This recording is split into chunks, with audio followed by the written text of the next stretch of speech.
Всім привіт! Сьогодні я хочу розповісти про гру Yars Rising, гру, анонс якої здивував мене тим, що я почув трек, виконаний Моє Shop. Трек цього виконавця я чув колись давно, і от через такий проміжок часу я знову чую цей стиль. Це було приємно.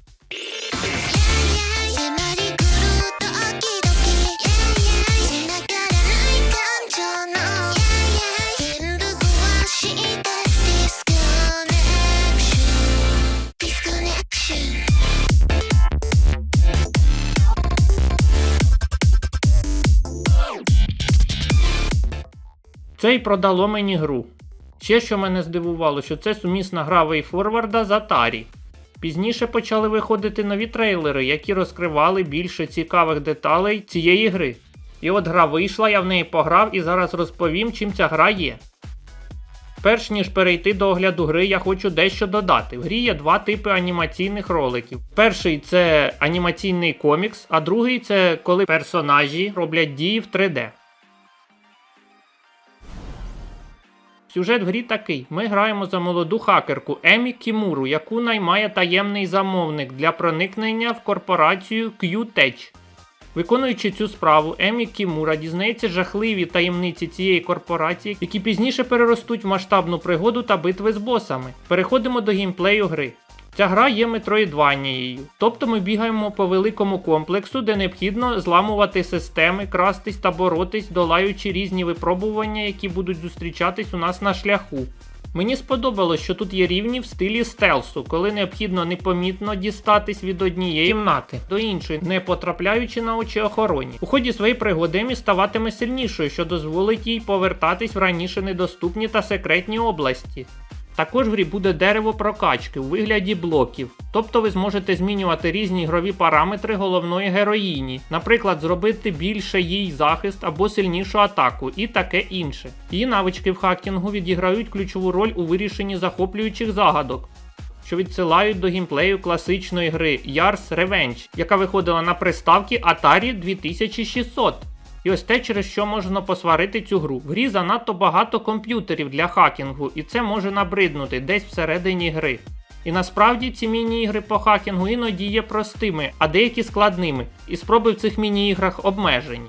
А ці комп'ютери є важливими, тому що за допомогою них ви будете відкривати двері, які зачинені, отримувати блоки для прокачки, а також спеціальні прийоми, які допоможуть рухатись по рівню, де раніше не можна було дістатись. В грі немає системи автозбереження. Система збережень тут у вигляді також комп'ютера. Проте вам не потрібно їх взламувати, а лише робити натискання на кнопку, щоб зробити збереження. Ці комп'ютери розставлені на шляху між кімнатами. Вони рідко зустрічаються, проте перед босами ці комп'ютери для збереження зазвичай є.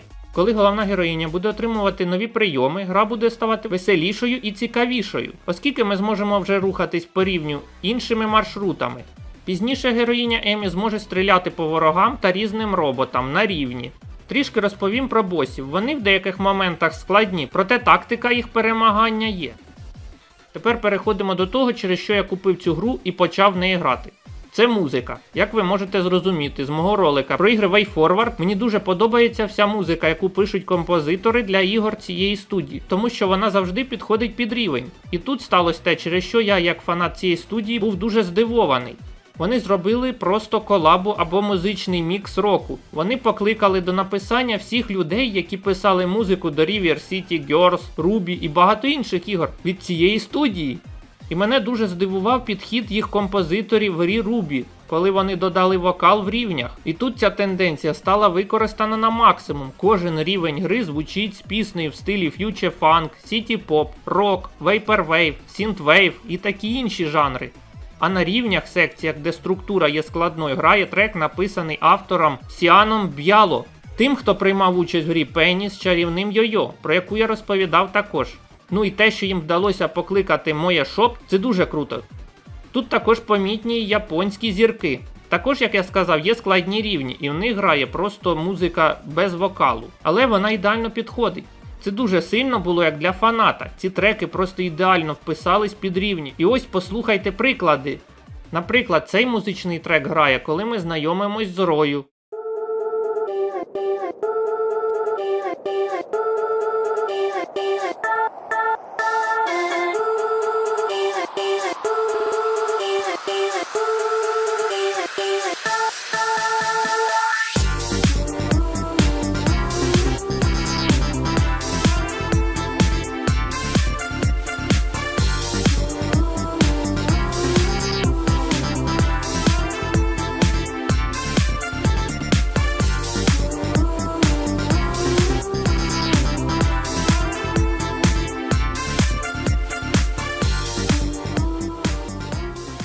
Цей трек грає, коли ми робимо прогулянку за межами будівлі корпорації.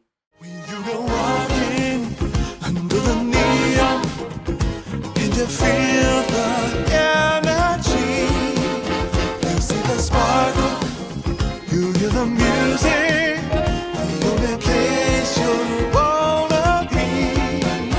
Some other city just calls on me, knowing the answer it's got to say that tonight you can find me, not sitting walking.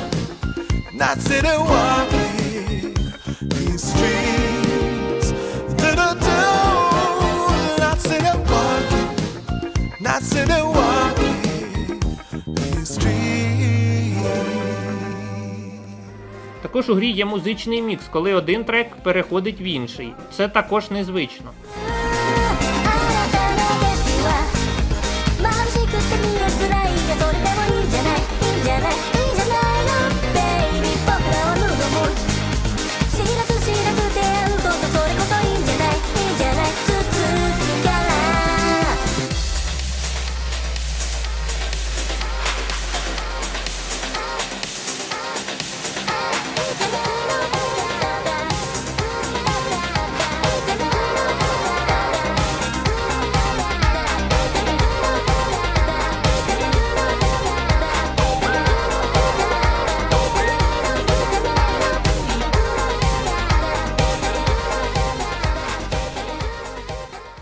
Також хочу додати, що і сам рівень красивий. А ось цей трек грає, коли ми потрапляємо на складну секцію рівня.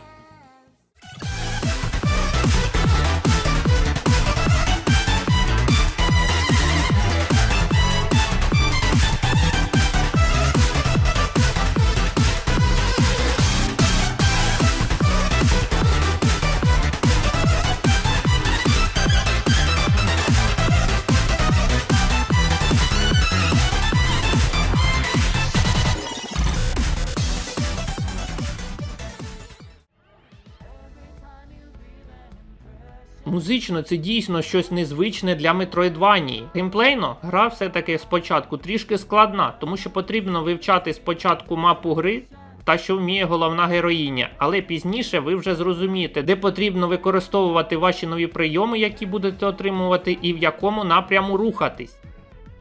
Але є в ній деякі мінуси, але так чи інакше це дійсно красива гра. Мене просто дивує, як студії WayForward вдається тримати оформлення гри в 3D зі стилізацією під 2D, що на фони та персонажів дійсно приємно дивитись. Самі персонажі приємні, у головної героїні гарно зроблені рухи, біг, стрибки, повзання і таке інше, виконано на високому рівні. Я зробив цей огляд, щоб поділитись з вами та розповісти про цю гру. Мені гра сподобалась. Якщо вам сподобався мій огляд, можете підписатись на мій YouTube канал та поставити вподобайку. Дякую за увагу!